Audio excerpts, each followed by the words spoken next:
Estás escuchando Mentes Covalentes, tu podcast de química y neurociencia, con Hugo Quintela y Clara García.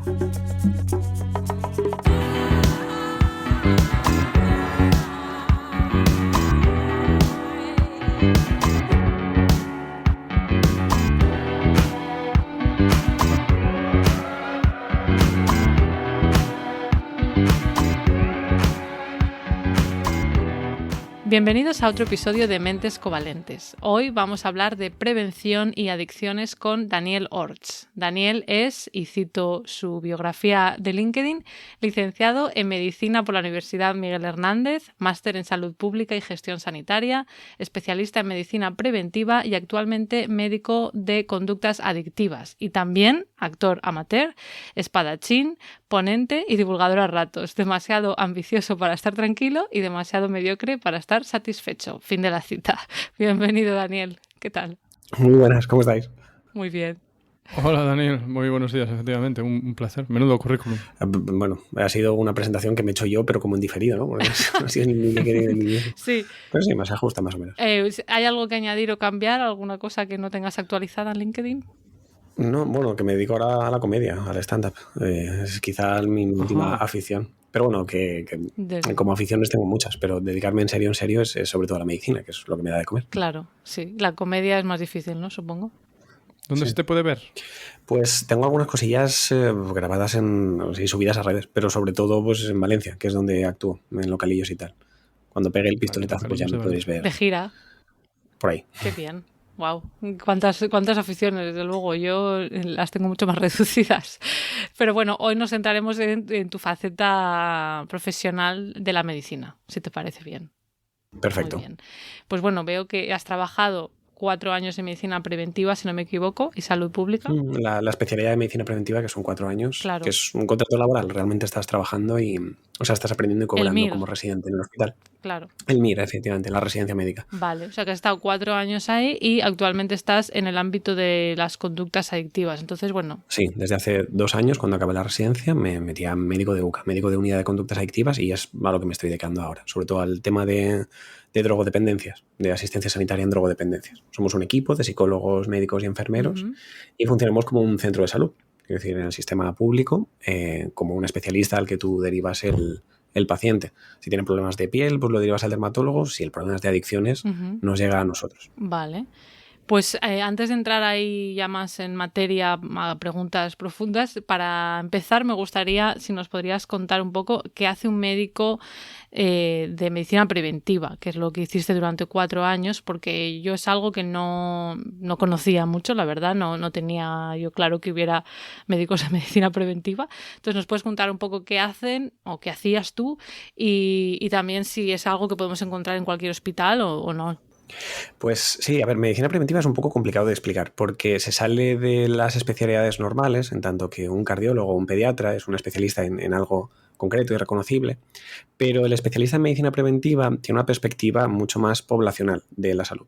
Es verdad que hay trabajo de preventiva clínica en el hospital, que son sobre todo de control, a ver, ¿cómo decirlo? La medicina preventiva no deja de ser todas las actuaciones sanitarias antes de que la enfermedad se desarrolle o para evitar problemas sanitarios. Dentro del hospital, por ejemplo, se encargan del control de infección interna, digamos, de nosocomial. Las infecciones que suceden dentro del hospital, tanto por pacientes como algún problema sanitario, de bichos, de chinches o demás, se encarga medicina preventiva. También se encarga de las vacunas, que no dejan de ser una prevención antes de que ocurra la salud.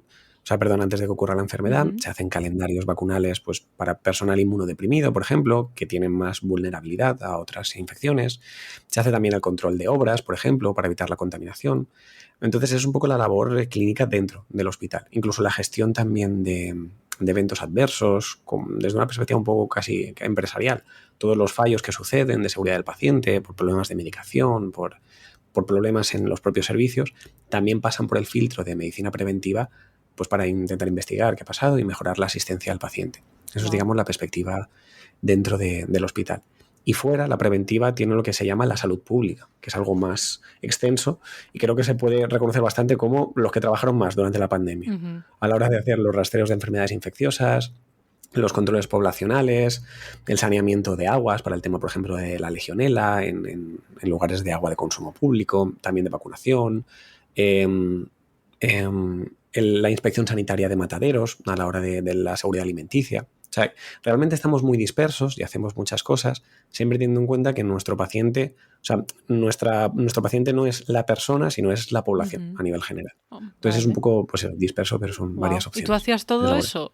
¿O te Yo en el hospital me encargaba sobre todo del control de infecciones de los pacientes que están aislados en la propia habitación con sistemas de seguridad y con equipos de protección individual, y la sección sobre todo de vacunación. Vale. Eso es a lo que yo más me dedicaba. Vale, o sea, se divide. ¿Te tocó durante el COVID esto? Sí, yo viví la pandemia durante... O sea, yo estaba haciendo la residencia con toda la pandemia y me encargué pues de los circuitos de limpio y sucio, digamos, de urgencias, del COVID, también de todo el rastreo y del estudio de casos de cada uno de los infectados y tal.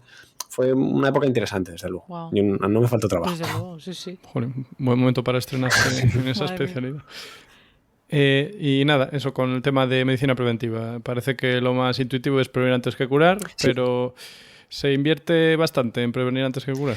No, precisamente uno de los problemas poblacionales que tenemos es que, y esto es algo que se lleva hablando desde hace más de 50 años, pero como que aún no ha calado porque a nivel político cuesta mucho, se invierte mucho más en tratamiento de enfermedades que en prevención de enfermedades, cuando la mayor parte de las enfermedades que tenemos en la población se deben al estilo de vida y se pueden solucionar desde un punto de vista de prevención. Quiero decir, nuestro modelo para el futuro es un modelo de enfermedades crónicas, más allá que grandes infecciones, a pesar de la pandemia y demás. A los retos de salud que nos tenemos que enfrentar en el futuro son a la diabetes, a la hipertensión, a cáncer, a patologías que vienen de un estilo de vida que va gestándose durante mucho tiempo. Y realmente, lógicamente, tienes que tratar esa patología, pero se podría conseguir mucho más si invirtieras en promoción de la salud, en estilos de vida saludable, en cambios de alimentación, en formación, en ejercicio físico, para tener personas más sanas en el futuro. Lo que pasa es que requiere una visión muy largoplacista en la salud, requiere una visión a 10, 20, 30 años vista. Y normalmente las políticas sanitarias son más inmediatas, son pues, lo que duran al menos una legislatura y son de tratamiento. Claro. Es decir, es la idea un poco de invertir menos en nuevos tags y nuevas super máquinas y tratamientos que invertir en promoción de la salud, de espacios de caminar, de estilo de vida saludable, reducir la contaminación, tener esa perspectiva más futura. Y a día de hoy, ¿cuáles dirías que son las medidas preventivas más comunes o en las que mejor se está trabajando? Pues, a ver, creo que a nivel de urbanismo, creo que se está desarrollando mucho lo que se conoce ahora como las ciudades de los 15 minutos o así, pero la idea de poder tener... O sea, creo que el factor estresante, el factor más relevante a nivel de pérdida de salud actualmente es el estrés persistente, que es verdad que tiene muchos factores. Tiene una pata realmente de la precariedad laboral, de la falta de trabajo en buenas condiciones, de la falta de vivienda, pero también hay un estrés puramente fisiológico a la hora de pocos lugares donde hacer ejercicio, o lugares poco caminables, o que invitan a poco a realmente a salir o a tener un entorno saludable. Poca inversión, digamos, en comida o en tiempo para cocinar o para comer mejor. Creo que ese estrés y esa mala alimentación y el sedentarismo son factores estresantes que realmente originan problemas muy a largo plazo. Sí, jolín, estoy de acuerdo. Yo es que cada vez lo noto más. ¿Lo notas? Porque me hago mayor. ¿En ti mismo? No, los ruidos, me molestan los ruidos. Cada vez que un coche de estos que, ¿sabes? No tiene silenciado el rollo, me molesta un montón. Cuando estoy a lo mejor andando por la calle y oigo ruido de coches, noto que me molesta. Antes no, yo qué sé, cuando era más joven era en plan, ha sido un todoterreno, pero ahora... Sí. La calidad de vida. Y la pandemia también nos dio la sensación de, joder, vivimos en sitios desagradables. Vivimos en casas mal iluminadas o... También. Cuando estuvimos encerrando 2 meses, como que perdimos mucha calidad de vida, sobre todo mental. Y creo que eso también nos dio a entender hasta qué punto el entorno también influye en nuestra salud, en sentirnos bien, en poder hacer ejercicio, en comer Yo mejor. Creo que en España, perdón, iba a hacer reflexión que en España, imagino que se notó todavía mucho más, bueno, lo de la pandemia, aparte del confinamiento, pero que realmente hay mucha costumbre de salir a pasear, de terrazas, que en otros países quizás no tanto. Yo que vivo en Reino Unido lo noto, que aquí no veo tanto esa cultura de ir simplemente a dar un paseo. Sí, de vida fuera de casa. Sí, veo más vida dentro que en España. Y claro, eso es beneficioso, ¿no? Porque al final estás haciendo ejercicio, Estás socializando. Estás socializando, que los vínculos entre personas son un componente grande de la salud mental. Creo que también tiene que ver un poco con el clima, la pluviosidad y el frío al final. Sí, desde luego cuando hace frío. Conlleva un poco que la gente se mantenga más indoor. Sí. O sea que por ahí. Digo, ¿hay alguna medida que se esté empezando a implementar en otros países que en España no esté? ¿O vamos más o menos a la par? Pues a ver, medidas en general, pues la verdad es que hay de todo. Quiero decir, España, por ejemplo, ha sido vanguardista en los últimos años a la hora de poner coto al tabaquismo, a la hora de la venta, la promoción, el fumar al aire libre. Lo que pasa es que ahora sí que se está volviendo a permitir fumar en terrazas y demás, pero fuimos también con aquella ley sobre los interiores libres de humos bastante pioneros en Europa a hacerlo. 2007, diría yo. Claro. Entonces, desde ahí, bueno, hay países que lo tienen más, son más restrictivos. Por ejemplo, Australia tiene un precio mucho más alto de cajetilla de tabaco. En Japón no se puede fumar por la calle. Entonces, yo creo que depende de cada política. Tienes mucha diferencia entre países. Pero, por ejemplo, nosotros tenemos una sensación, pues como decía Clara, de salir fuera o de ir paseando a los sitios, al menos no en grandes urbes como Madrid o Barcelona, pero yo, por ejemplo, vivo en Valencia y a mí una de las cosas que más me gusta de Valencia es que puedo ir a todos los sitios andando o en bici, porque es muy plano, es muy accesible, no está lejos. Y eso, por ejemplo, en Estados Unidos tienen un urbanismo mucho más orientado hacia el coche y hacia las grandes distancias, lo cual genera más sedentarismo, menos desplazamiento a pie y genera un impacto en la salud. Totalmente, no están acostumbrados. De hecho, me acuerdo de ver un vídeo que era para gente de Estados Unidos que iba a visitar Europa, así en general.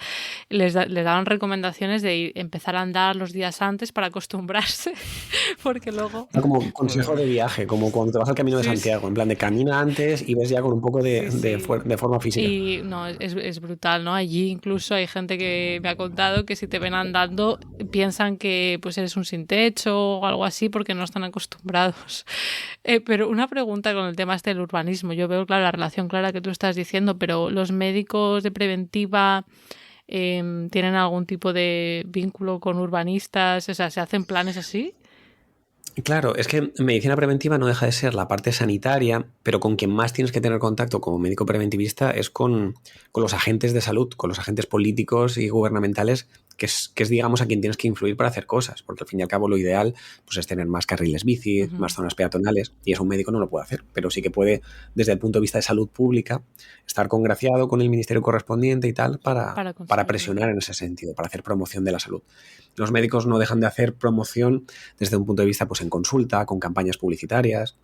Por ejemplo, aquí en España sigue siendo muy famoso, o al menos ahora menos, pero el Póntelo, Pónselo, que era una campaña para la promoción del uso del preservativo, era una campaña sanitaria, una campaña pública de salud para fomentar para frenar las ITS y los embarazos no deseados.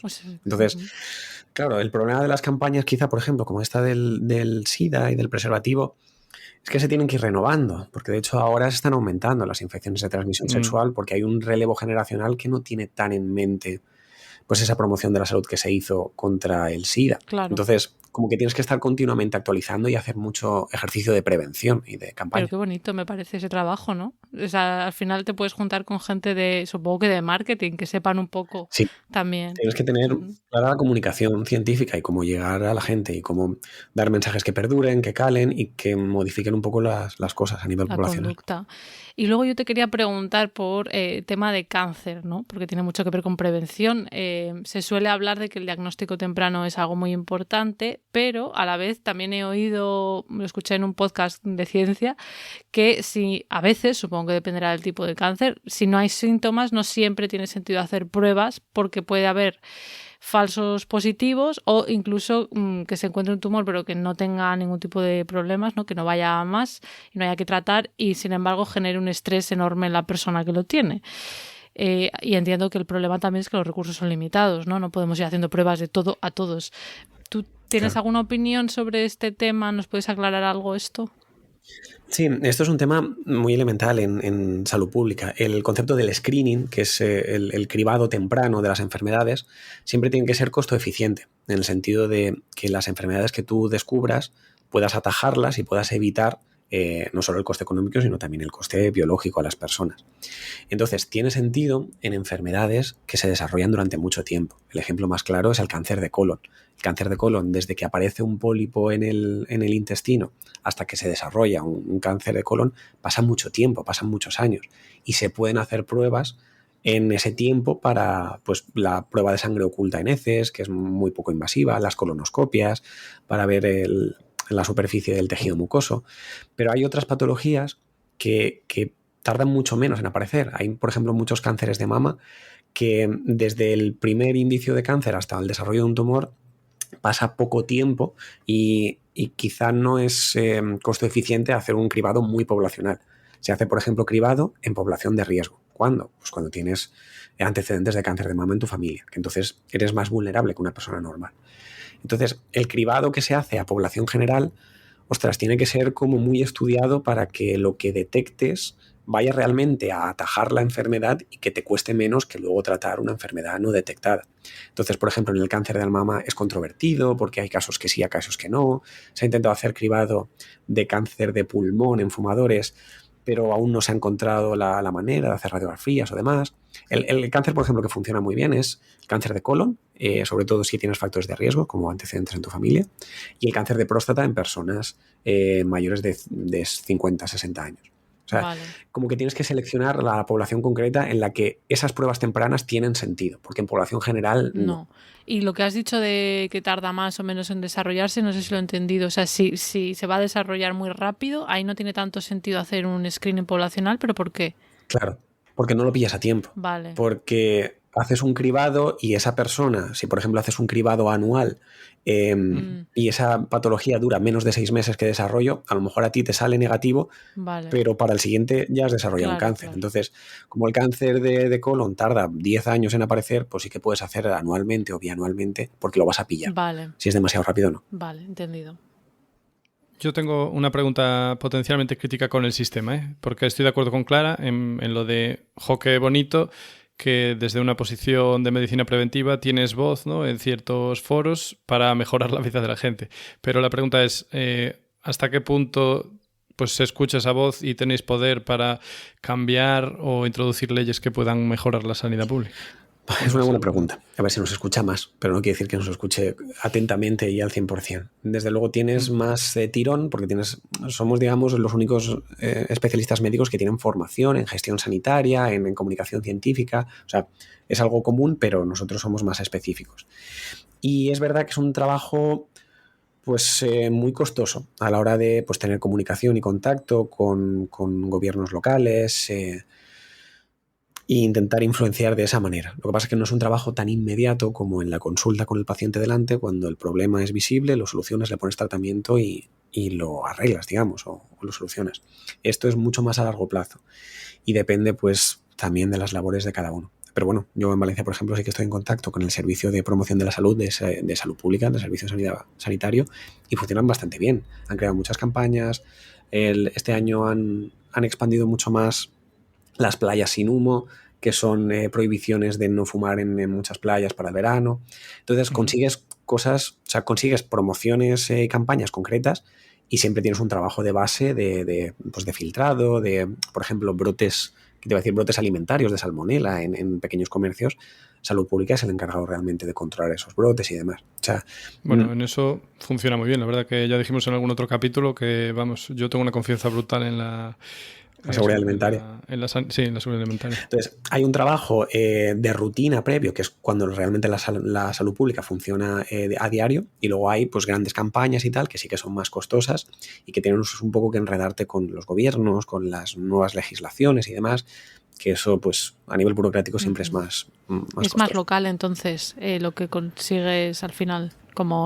Sí, a ver, está muy estratificado. Realmente tú tienes los centros de salud pública locales, luego tienes la Dirección General de Salud Pública, ya a nivel provincial, y luego tienes organismos ya más ministeriales y demás. Pero al fin y al cabo, pues Fernando Simón, aquel personaje tan claro de la pandemia, era médico preventivista. Y entonces también realizaba un trabajo desde un punto de vista sanitario a un nivel nacional a la hora de control de pandemia y demás. Aquí quiero hacer un inciso para las personas que nos escuchan desde Latinoamérica, porque en España creo que todo el mundo conoce a Fernando Simón, pero bueno, era la persona encargada de pues dar las actualizaciones, ¿no? Y las recomendaciones en la televisión, se hizo muy famoso. Era la cara más visible durante la pandemia como portavoz del gobierno para comunicar las noticias relacionadas con el COVID. Cuerpo de mal augurio. Ahora pienso en él y yo pienso en la pandemia. Bueno, yo creo que comunicaba bien. Sí. Era muy mejor. Es verdad, eso no se puede negar. Pero, claro, yo estoy seguro de que los médicos de medicina preventiva, o sea, hacen el papel que tienen que hacer. Pero mi pregunta es, ¿crees que las administraciones públicas se portan bien, hacen el esfuerzo suficiente? Y lo digo porque yo soy una persona muy crítica con las administraciones, ¿vale? Entonces yo pienso, tabaco a día de hoy, oye, situación bien, pero caray, desde que sabía que el tabaco no hacía bien hasta que se tomaron medidas, madre mía. Entonces esto lo puedo llevar al alcohol.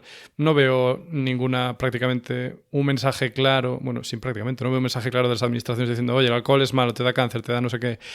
Lo mismo consumo excesivo de carne que tenemos en este país, en cuanto alguien dijo algo, vamos, crucificado. Se me ocurre el consumo de azúcar, el sedentarismo, yo qué sé, el teflón, un montón de cosas que yo no veo ningún mensaje de las administraciones claro, de en plan, todo esto es malo para ti y te vas a la factura.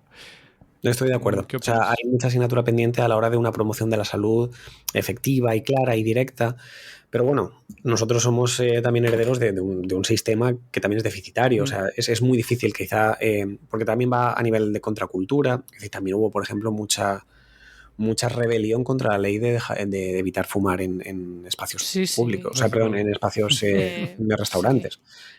Entonces tú también estás yendo contra el sistema y contra la cultura de la gente. Pasó con intentar poner coto al consumo de carne. O sea, la gente se vio atacada personalmente por su cultura de la carne y por... Bueno, pero yo creo que se vio atacada porque mucha gente con poder mediático tergiversó el mensaje. Sí, a pesar de que la fuente era el consumo recomendado por la OMS de carne. Quiero decir que era algo como muy claro, o el consumo de azúcar y demás.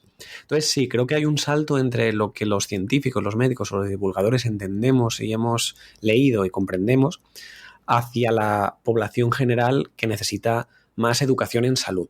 No porque seas ignorante, sino porque cuesta mucho entender qué elementos de tu entorno son los que realmente impactan en tu vida y cómo remediarlos. Y al final, pues, se intenta hacer promoción de esa manera, pero cuesta pues, entender eso. ¿Qué parte de tu salud depende de tu estilo de vida? Que es mucho. Pero yo creo que también somos ignorantes, ¿eh? Porque, yo qué sé, a mí si nadie me lo dice, ¿qué voy yo a saber que el teflón yo no lo sabía. Sí, los disruptores endocrinos, los problemas... Claro. Si nadie me lo dice, y para eso, las administraciones públicas, pues se supone que el Estado tiene que mejorar. Una mezcla. Desde luego, nosotros que venimos desde la divulgación, creo que tenemos muchos mensajes muy trillados, pero que luego la gente aún se sorprende o no conoce. Entonces, creo que se debe hacer desde la administración mucho más trabajo a la hora de comunicar de forma rigurosa y clara mensajes de salud. Sobre sueño, sobre ejercicio. El sueño, otro muy bueno. ¿Y qué? Dormir poco siempre fue lo bueno. En plan, para aprovechar la vida, duerme menos. La gente presumiendo de dormir poco. Sí.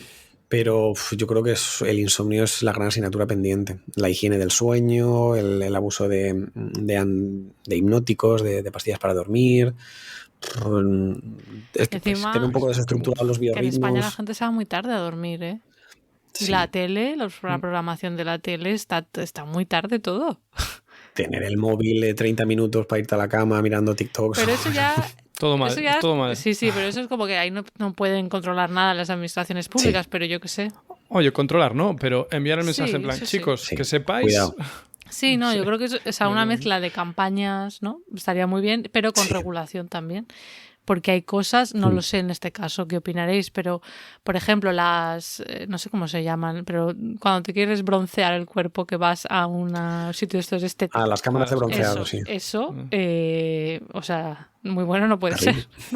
No, eso sí que genera mucho daño celular. Claro. Y en la piel. Y eso, o sea, no sé si la gente lo sabe, no sé si se podría regular, tampoco, también atentas a la libertad individual.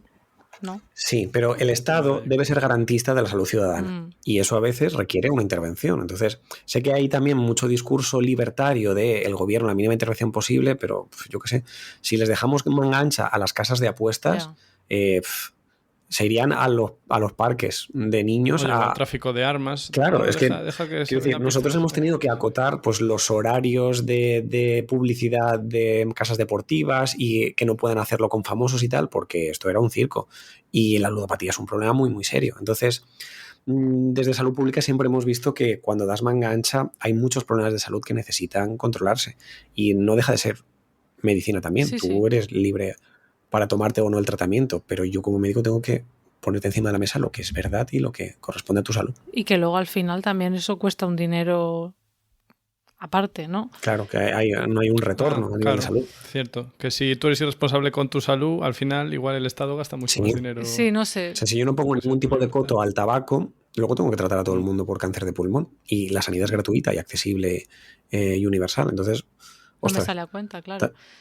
Ya, luego el tema del alcohol, que tú has dicho antes, Hugo, claro, sí que hay regulación, pero todavía muy benevolente. Sí, me refiero de pero ¿dónde publicidad. ves el mensaje de, oye, no, queda eso cáncer? No, pero estaba pensando en la regulación de la publicidad, ¿no? De los horarios y eso sí que hay algo, pero en redes sociales, por ejemplo, ahí pueden más campar a sus anchas. Entonces, en redes sociales hay muchos influencers que hacen campañas con marcas de alcohol, con JB, con Mao, con Jägermeister.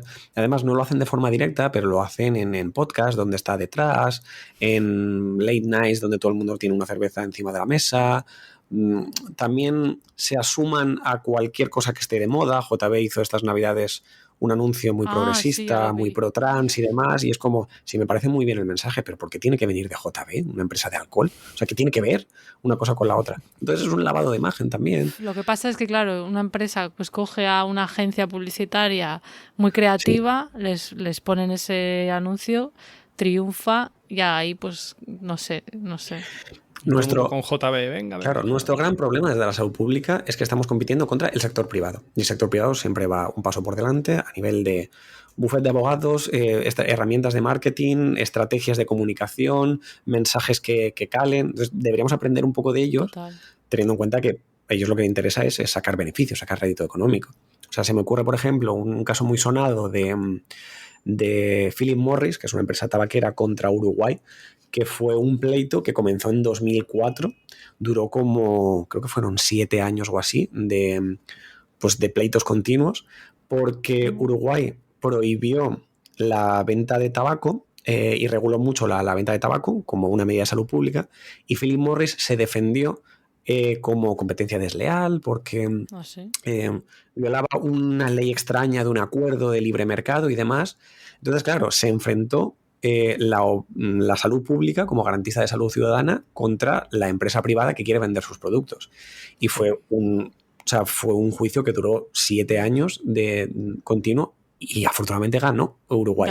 Philip Morris tuvo que costear todos los costes y se tuvo que retirar y tuvieron razón. Pero al final fue un conflicto enquistado entre sanidad pública y empresa privada.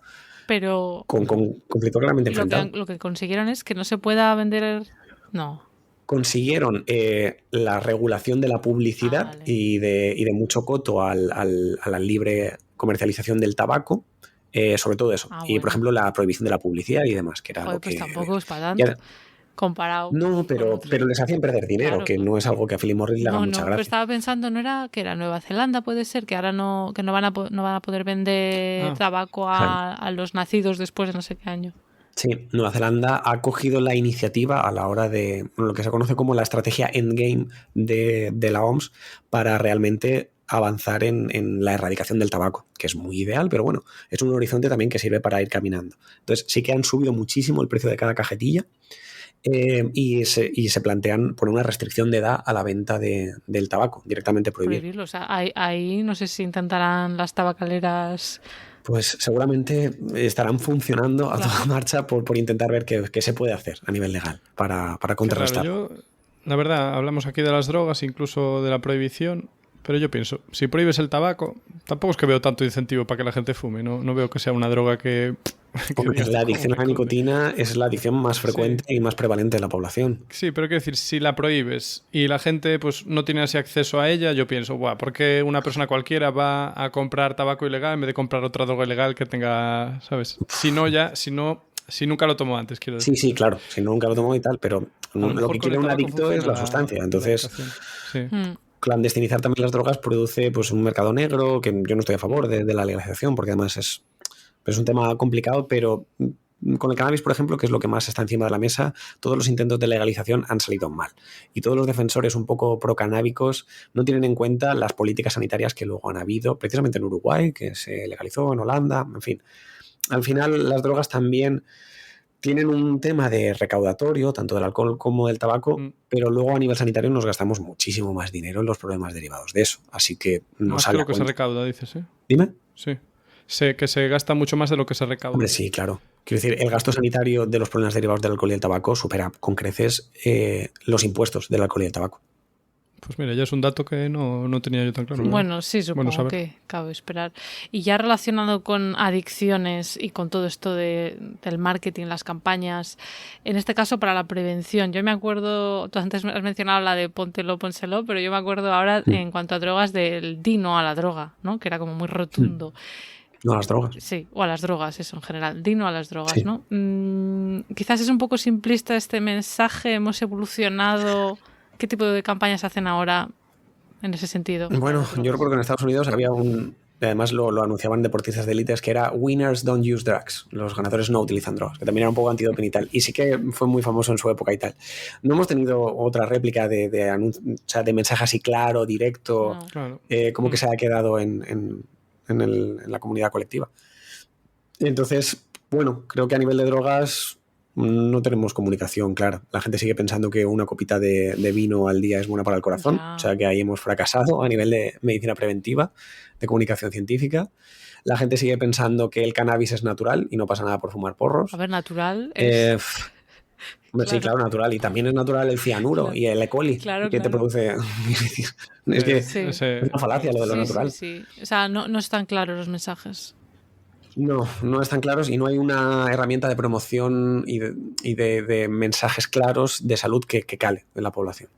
Pues no sé qué podemos hacer, pero habrá que mejorar. Que si nos hacen campañas, ¿qué otras maneras efectivas hay de reducir consumo de drogas? Pues a nivel local se establecen mucho pues, unidades de prevención comunitaria que se dedican a dar talleres y charlas en colegios, no solo a nivel de no solo de prevención universal, que es dirigida a la población general, sino de prevención dirigida o prevención indicada, que son poblaciones de riesgo, lugares pues de menor nivel socioeconómico, a poblaciones en las que ya están tonteando con las drogas de cara a reducir daños, porque al final hay que tener en cuenta que la prevención no es simplemente evitar algo, sino incluso si se está dando, reducir daños. De hecho, hay un paper de 2009, 2010, que establecía un símil, una comparativa que es muy divulgativa y a mí me gusta mucho usarla, creo que es de Jones et al.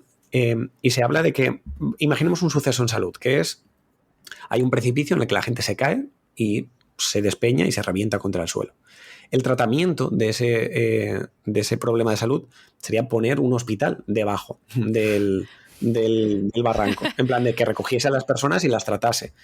Una prevención primaria sería realmente poner una valla que evite las caídas. O sea, es evitar, es frenar, rearlo. Pero también puede hacerse, pues poner una red a mitad de camino para que se amortigue la caída. Entonces, y realmente lo que uno se tiene que hacer no solo es prevenir lo que ocurre, sino también promocionar la salud y educar a la gente para que no vaya a ese precipicio, para que no pase por ahí, para desviar la ruta, en fin. Entonces, se establece muchos casos de salud, como por ejemplo las intoxicaciones etílicas en adolescentes. Pues sí, claro que puedes poner más dispositivos sanitarios y más ambulancias, pero lo que quiero es dar pasos atrás, intentar fiscalizar la compra de alcohol con DNI para que no se venda a menores, regular el horario, que esto ya se hace, no vender alcohol más allá de las 12, en fin, patrullar a la hora de evitar botellones con policía. O sea, son todo cosas que evitan un evento final de salud. Entonces, si el evento final de salud, por ejemplo, es que la gente se drogue, puedes adelantarte a la hora de hacer talleres con gente especializada en comunicación explicando qué son las drogas y qué supone entendiendo que la gente a lo mejor se va a drogar, pero necesita información sobre cuáles son los efectos y por qué se produce. Sí, en plan, al menos igual beben menos, por ejemplo. Claro, o un intercambio de jeringuillas, que en muchos barrios precarios donde hay droga intravenosa se establece para que no hayan problemas. O sea, la gente se va a drogar, de acuerdo, pero quiero que no se drogue compartiendo jeringuillas por contagio de hepatitis C o tener infecciones cutáneas en los lugares de acceso venoso. Entonces, hay muchas cosas que puedes hacer, incluso si no vas a evitar por completo el evento en salud. Puedes simplemente promocionar la salud y prevenirla y reducir daños, que evitará muchos problemas a posteriori también. Esto me recuerda a la iniciativa de Energy Control. No sé si hay gente de medicina preventiva ahí participando en ello. Pues es una que da información, ¿no? O sea, Energy Control es una organización. Puestos en sitios, ¿no? Energy Control es una organización sin ánimo de lucro que se basa en la prevención de daño a la hora del consumo recreativo de drogas. Entonces, está presente en muchos de los festivales y de grandes eventos lúdicos con stands que hacen análisis de drogas in situ, en plan de con qué está cortado esto, y dan mucha información sobre cómo drogarse de una forma segura, en el sentido de no van con una conciencia de voy a evitar que te drogues, sino sé que hay cocaína por medio, sé que hay éxtasis, sé que hay MDMA, cómo tomarlo, cómo hidratarte, cómo no mezclar, cómo no compartir tu rulo a la hora de snifar cocaína para evitar daños, para reducir eventos desagradables en salud. No sabía yo esto. Funciona muy bien. Y relacionado con lo que has dicho también de promover salud, creo que contaste en una entrevista algo de, creo que era Finlandia, puede ser, que habían hecho una promoción muy grande del deporte y se había visto que se reducía el consumo de drogas. ¿Era ahí? Sí. Bueno, Finlandia, Noruega también, en los últimos 10 años ha llevado a cabo, ha invertido muchísimo dinero público en la promoción del deporte juvenil, lo que implica desarrollar mucha infraestructura de polideportivos siempre abiertos, torneos organizados a nivel local, entrenamientos todos los fines de semana y demás, con la intención de reducir, porque también todas las campañas y todos los planes de salud pública tienen que tener un objetivo claro y tangible en mente, que era, el objetivo de Noruega y Finlandia era reducir la edad de inicio de consumo de alcohol en atracón en jóvenes, que estaba bajando mucho. Y es algo que te sirve para medir y evaluar si tu campaña ha tenido efecto. Y lo han conseguido, han aumentado la edad de inicio de consumo en un par de años, precisamente siendo muy pesados con los chavales para que tengan la posibilidad de hacer torneos de baloncesto, de esquí, de hockey, de fútbol. Porque al fin y al cabo, si tú tienes un entrenamiento todos los fines de semana, no te vas a pegar la superfiesta del viernes, vas a reducir, sobre todo porque también tienes un componente de amistad y de compañerismo y de camaradería en tu equipo, ¿no? El tema de un torneo, vamos a ver si llegamos a los primeros, estás haciendo deporte. Qué bueno. Claro, qué bueno implica hacen más deporte. Claro, implican que el gobierno se consagre y dedique muchos recursos públicos a que eso se mantenga y a promocionar y a poner facilidades. Entonces lo han conseguido también reducción en otras drogas y en la prevalencia de consumo en jóvenes. Entonces es un ejemplo a seguir, desde luego. Yo me acuerdo que en Valladolid, que es de donde yo soy, donde me crié, había algo que llamaban Vaya Noche, creo que era, y eran actividades por la noche en centros cívicos, pues de danza, no sé qué, de, yo qué sé, taller de no sé cuál, y al final pues consigues, ¿no?, que la gente joven tenga otras alternativas. Claro, es que a mí me parece muy hipócrita que nosotros como sociedad critiquemos a los jóvenes porque tengan un ocio nocturno de borrachera, cuando nuestro ocio nocturno como adultos es de borrachera. ¿Qué puedes hacer a las 10 de la noche? Bueno, no sé si tanto de borrachera, a lo mejor de consumo de alcohol, pero a lo mejor ya más de adultos no se estila tanto, ¿no? Vale, pero a las 11 ¿a dónde vas? Exacto, es verdad. Bueno, no hay ningún tipo de actividad, ningún juego de mesa, ningún deporte, ninguna baile, nada. Entonces... sí, es verdad. Aquí peor aún, ¿eh? En Reino Unido yo veo que a las 5 o así cierran todas las cafeterías, entonces solo puedes ir al pub, que la gente suele beber cervezas, y encima aquí la medida normal es una pinta, que es bastante grande. Entonces, aquí la verdad que a mí me asusta, porque sí que veo una cultura de, pues eso, de alcohol, pero en grandes cantidades. Alcohol siempre presente. Y igual interesa, igual interesa. Yo no lo veo así, o sea, yo creo que simplemente es una costumbre, no lo sé. Sí, pero que yo creo que sí. Yo creo que si en Irlanda intentan subir el precio de la pinta de Guinness, hay revueltas en las calles y hay ajusticiamiento público de dirigentes. Entonces, claro. Sí, no, pero a lo mejor lo que tú dices, ¿no? Promover otro tipo de ocio que pueda ser posible, que haya algo abierto más allá de un pub. Y también veo mucho, es verdad que aquí también se estira mucho el humor poco políticamente correcto, pero sí que veo mucho humor respecto al alcoholismo. O sea, un montón de tarjetas de felicitación haciendo un poco de jauja, ¿sabes?, sobre el beber, etcétera. O sea, está como muy instaurado. Muy interiorizado sí, a nivel de la cultura. Mucho.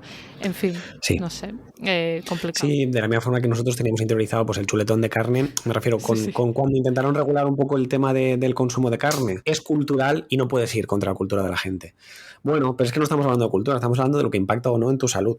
Entonces, es un discurso que cuesta mucho cambiar. Sí. Cuando haces comunicación masiva, ir en contra pues eso, de los prejuicios de la gente o de lo establecido, cuesta un montón. Sí. Y sé que ahí es la mucho gente se siente atacada al final. Sí. Su libertad, sus costumbres, en fin. Y más allá de la prevención, ya que tú ahora también estás me has dicho, se llama unidad de adicciones. Conductas adictivas, de conductas adictivas, perdón. Una vez alguien detecta que tiene una adicción, un problema, pues con una sustancia normalmente, supongo que también sería adicciones a otras cosas, ¿no?, como al juego. ¿Qué tipos de ayudas existen desde lo público? ¿Dónde pueden ir? ¿Pueden ir al médico de cabecera y decirle, oye, creo que tengo un problema? Sí, de hecho es nuestro circuito normal de derivación. Tú vas al médico de familia, que es con quien más contacto tienes en tu centro de salud, y si le comentas pues que estás empezando a tener problemas con el alcohol, con la cocaína, con el cannabis, con la heroína incluso, te derivan a la UCA. Y nosotros en la unidad de conductas adictivas es una consulta médica con tratamiento farmacológico, con terapia individual y terapia grupal a nivel psicológico y con control de enfermería. Nosotros también dispensamos metadona, que para sustituir al tema de opioides y heroína es fundamental, y tenemos un tratamiento y un seguimiento. Entonces, al fin y al cabo, la adicción es una enfermedad, es un trastorno mental más y se trata como tal, con seguimiento, con ajustes de medicación, con trabajo psicoterapéutico, que es fundamental y es la esencia del seguimiento, y funcionamos así. O sea, que realmente hay un acceso.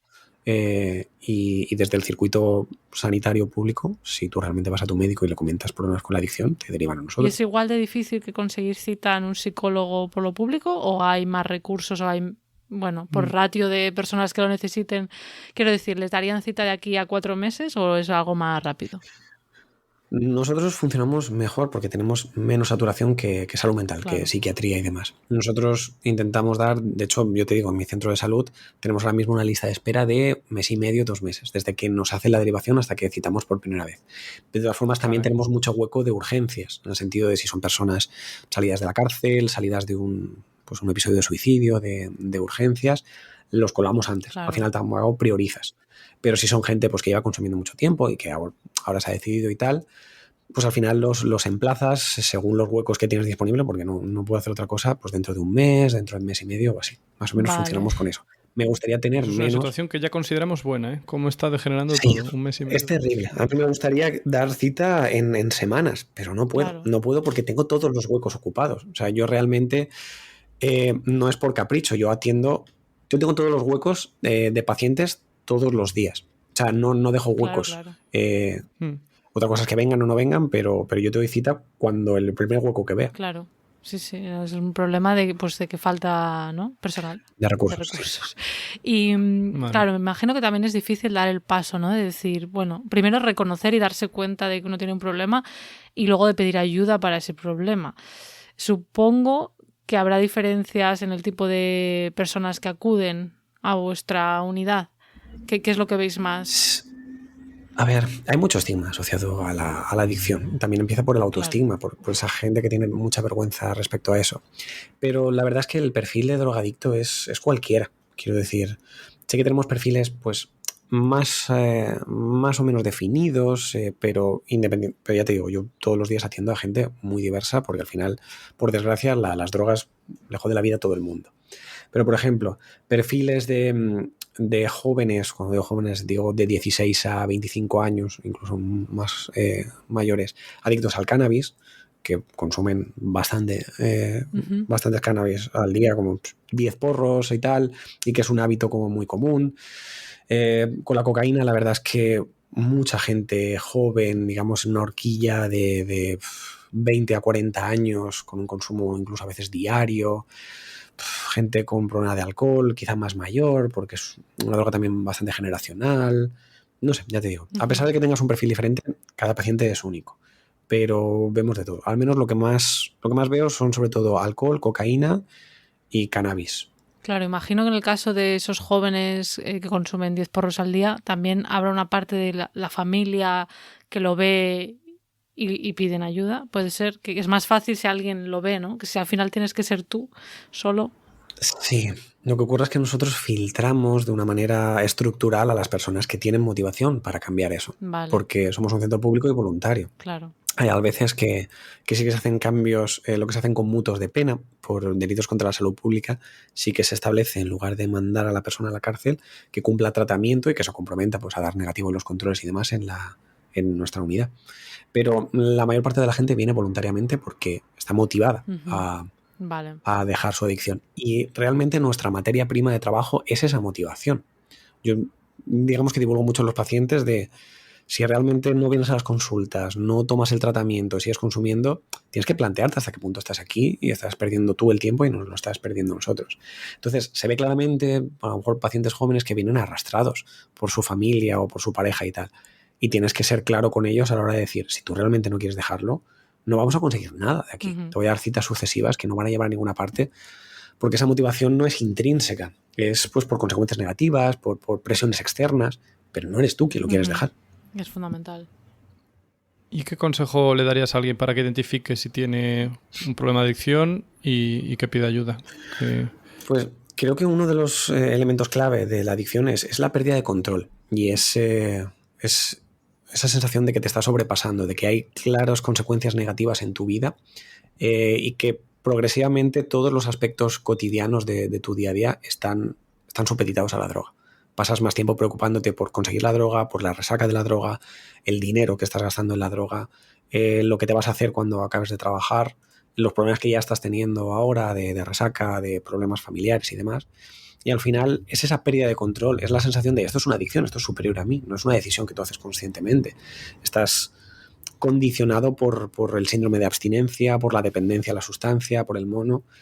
Y que pidan ayuda como cualquier otro problema de salud. Nosotros desde la UCA nunca juzgamos a nadie. De hecho, lo tratamos, siempre les digo a esta gente cuando me viene así con vergüenza de decir, tú tienes un problema médico porque yo soy médico, esto es un centro de salud y te estamos dando tratamiento y funciona como cualquier otra patología. Y que al final hay pues, ayuda especializada, tratamiento, seguimiento y se puede salir, por supuesto que se puede salir. Yo, de hecho, hoy he tenido un buen día porque la gran mayoría de los pacientes que han venido hoy han venido muy bien, han venido con controles negativos, con un gran discurso, que a veces lo necesitas un poco para motivarte y decir, vale, lo que estamos haciendo les sirve y funciona. Me alegro. Y digo, ¿hay muchos que se les ve que estén avergonzados o ya no hay un poco así como estigma? Hay de todo. Hay gente que viene y lo primero que te dice y se rompe también con un gran impacto emocional pues de haber recaído y de lo que supone. Hay gente con menos autocrítica. Depende de cada uno. Y depende también de la cultura de la sustancia y de lo normalizado que lo tengas. Uno de los factores, por ejemplo, predisponentes al abuso de sustancias es la normalización desde edades tempranas. Y lógicamente en entornos donde la droga está muy presente o incluso en familias donde ya hay consumos, esas personas tienden a ser menos críticas con sus consumos y ver menos problema donde algo que lo tienen más normalizado.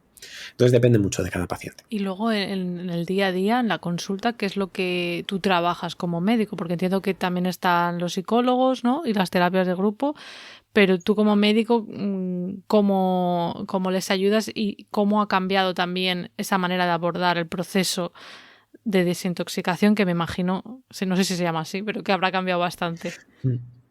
Sí, a ver, yo como médico primero refuerzo la intervención psicoterapéutica porque me parece fundamental y vamos un poco todos en la misma línea y sobre todo ayudo con medicación específica a que el proceso de desintoxicación no sea tan duro y sobre todo a tratar las patologías mentales asociadas al consumo. Todo el problema de insomnio, de ansiedad, de depresión y de problemas relacionados con la droga.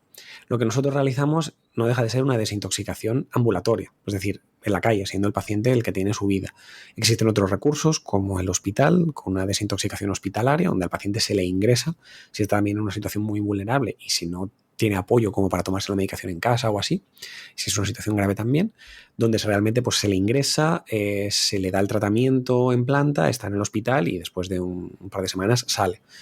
También hay comunidades terapéuticas de cara a ayuda a pues, gente que tiene menos recursos y demás, lo que es. Entonces, sí, se llama desintoxicación porque no deja de ser quitar el tóxico del cuerpo, pero lo importante a largo plazo es la deshabituación. El consumo de drogas no deja de ser un hábito, una rutina que tú tienes en tu día a día. Yo siempre le digo a los pacientes que es fácil sacarte la droga del cuerpo, relativamente fácil, pero lo difícil es sacarte la droga de la cabeza, porque tú puede que no hayas consumido cocaína en 15 días, tú das negativo en los controles, pero piensas en la cocaína. Sales con gente que consume cocaína y te tienta. No tienes un ocio que pueda evitar salir de fiesta con gente que se va continuamente al baño a esnifar encima de la taza. Entonces, eso es un trabajo más a largo plazo y se hace pues, a través sobre todo de psicoterapia y de prevención de recaídas, control de estímulos y entender el proceso de adicción y cómo esa persona vive esas ganas, esa tentación, ese descanso, ese manejo psicológico. ¿Y personas con adicción al juego o a otras cosas que no son sustancias también veis? Normal, nos gustaría, pero realmente las sustancias nos consumen la mayor parte de los recursos. Vale. Tenemos algo de trabajo con ludopatía, pero siempre que suele estar asociado al tema de consumos de cocaína o consumos de alcohol. Ludopatía pura en sí es algo puramente psicológico y no damos abasto. Realmente no estamos especializados en eso. Entonces nos quedamos más en sustancias, en heroína, cocaína, cannabis, alcohol, que en conductas adictivas, lo que sería solo adicciones comportamentales. Claro, que podría ser a la comida o, bueno, no sé. Sí, bueno, claro, eso ya quizá más de trastorno de la conducta alimentaria, que iría por parte de psiquiatría.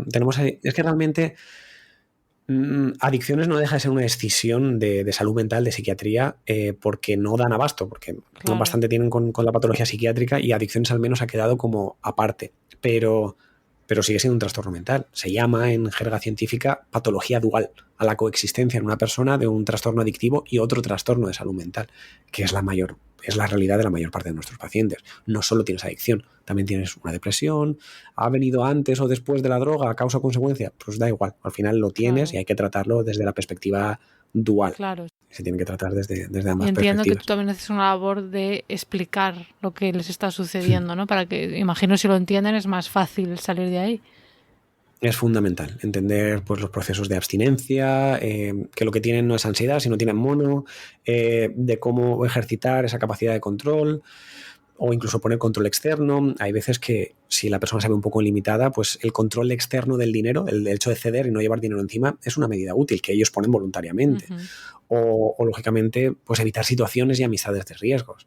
Algo que veo, por ejemplo, mucho, que también me resulta muy problemático, es cuando una persona consume durante mucho tiempo, al final ha configurado su estilo de vida alrededor de ese consumo. Por ejemplo, el tema del alcohol. Y decirle a una persona que no beba cuando ha tenido problemas de alcohol implica decir no salgas con tus amigos que beben delante de ti, no salgas los fines de semana a sitios donde se bebe, que era tu ocio preferido. Como que en cada una de las celebraciones o situaciones relevantes la gente le va a preguntar por qué no bebe o por qué tal. Entonces, eso va mucho más allá del protratamiento médico, va de cambio de hábito de vida y reestructuración un poco de toda tu estructura vital, digamos. Y cuesta mucho si llevas mucho tiempo consumiendo, cambiar eso. Al final es una planta que tiene mucha raíz dentro del paciente. Y eso hay que explicárselo y hay que entenderlo y tiene que ir poco a poco. Y claro, a lo mejor, es que digo, a lo mejor tampoco quieren quitarse esas amistades, por ejemplo, no, claro. Que son sus amigos. Y por lo tanto esa persona tiene que valorar y tienes que acompañarlo en consulta qué pesa más en su vida, si los consumos o las amistades. Perdón, ¿qué ibas a decir, Hugo? No, que yo pienso, claro, todo esto tiene que ser ya muy difícil, pero es que luego pienso, probablemente la mayor parte de los adictos o gente que está fatal viene de entornos desestructurados y marginales. Hace poco vi vídeos de la crisis del fentanilo, por ejemplo, y claro, ves dónde vive esa gente, dónde está metida, está como una especie de gueto que no puedes escapar. Claro, tú puedes ir al médico que te rehabilite, pero si supongamos que estás ingresado, sales de ahí, sigues, a lo mejor no tienes casa, claro. Sí. O sea, me parece... ¿Qué se puede hacer para esta...? O sea, para de hecho, ese es un ejemplo clarísimo. Kensington, el infame barrio de Filadelfia, donde el fentanilo ha causado tanto daño, tiene un problema estructural en el que tú no puedes tratar a la gente individualmente y mandarlo a casa porque su vecino vende fentanilo. De hecho, yo trabajo en un barrio de acción preferente, que se llama, porque es un eufemismo para barrio pobre, barrio con mucha desestructuración, mucha delincuencia y sobre todo mucha compraventa de droga. Entonces yo tengo a pacientes cuyo vecino vende cocaína. Claro. Y si les apetece, no tienen más que cruzar el rellano. Entonces, es diferente una persona que tiene que ir a comprar cocaína de una persona que tiene que, como si fuese a la nevera, claro, a abrir una cerveza si fuese alcohólico. Entonces, lo que tienes que hacer es trabajar desde 2 puntos de vista, y es un poco la perspectiva que yo tengo a nivel de salud pública. El paciente es el último eslabón de una cadena muy larga y de un entorno que le condiciona su salud y que hace mucho más complicado que la deshabituación de las drogas sea una cuestión personal, de elección. Es una cuestión de entorno también. Pero tú no puedes decir que esa persona se marche de ahí. Lo que tienes que hacer es trabajar en la medida de lo posible lo que está en sus manos, entendiendo que el entorno te zancadilla y te lo pone difícil. Pero claro, además a lo mejor no consigues trabajo, claro, a lo mejor no tuviste pues más que la educación obligatoria, entonces... Además, a lo mejor no tienes ningún tipo de formación y tú eres narcotraficante y tú trapicheas, porque al final claro, el tráfico de drogas es medio de vida. Es un medio de vida para gente que no tiene ningún tipo de estudio o no tiene ningún tipo de formación. Con un trabajo precario, al final no tienes opción a mejorar tu calidad de vida y la droga sigue siendo como el gran escape o la gran salvación. Sí, no tiene una solución fácil, digamos, en esos casos. Son problemas muy estructurales. Que habría que juntarlo con lo de la medicina preventiva y luego pues con, no sé, con cambios del sistema, de muchas cosas, de cómo funcionan, claro, ¿no? Quizás. Claro, pero sí, por ejemplo, en mi barrio, que es el barrio de La Coma, de aquí Valencia, de Paterna, que está cerquita de Valencia, hay mucho problema estructural en cuanto a pues a los niños y a los hábitos de vida, y sí que existe mucha labor de promoción de la salud y de salud pública a la hora de promoción de almuerzos o saludables o desayunos saludables en niños que por precariedad solo comen galletas y batidos o zumos enlatados, entonces no conocen el concepto de desayunar fruta o otro tipo de cosas. Lo que tienes que hacer es desde el colegio fomentar ese tipo de cosas para que también tenga un efecto retroactivo en su familia y en sus amigos. O sea, al final tienes que hacer una promoción que digamos dé sus frutos en el paciente y en su entorno. Pero claro, estás remando a contracorriente de una corriente muy fuerte, pero sigues haciendo campañas específicas. Poco a poco, claro, no es fácil, pero es un trabajo muy importante. Pues hemos llegado al final, Daniel. No sé si tienes algo que te gustaría finalizar con un mensaje, alguna reflexión. Hemos tocado muchos temas. Pues vaya, yo creo que a nivel de drogas y prevención, 2 mensajes, uno por cada. La primera es que la adicción es un trastorno mental y como trastorno mental pues tiene solución sanitaria, que decir, hay profesionales dentro del sistema público sanitario donde se puede abordar de forma específica, tiene tratamiento, tiene seguimiento, tiene mejoría, y la persona que está atrapada en la adicción, por supuesto que puede pedir ayuda y se le brinda el mejor tratamiento para poder salir de ahí. Y después, a nivel de promoción de la salud, que pues existe lo que se llaman los determinantes sociales de la salud, que es todas las condiciones que afectan nuestra salud, que no depende de nosotros mismos. No es tanto que yo elija comer bien o elija no drogarme, tengo un entorno que lo favorece, tengo un entorno que me permite salir a pasear por ahí, o polideportivos donde pueda trabajar, o un ocio nocturno que me permita tener planes alternativos, y que realmente hay una parte que depende de nosotros, pero no podemos culpabilizar a una persona que tiene mala salud porque lo ha hecho mal, sino también hay que ver a nivel político cómo se facilita esos cambios de salud. Entonces, es ese componente social, público de la salud que también hay que tener muy en cuenta. Muy buen mensaje. Y creo que también es importante abordarlo. Muy buen mensaje. No culpabilizar a la gente, ¿no? No. Y tener en cuenta el contexto, desde luego. Pues muchísimas gracias, Daniel. Ha sido súper interesante.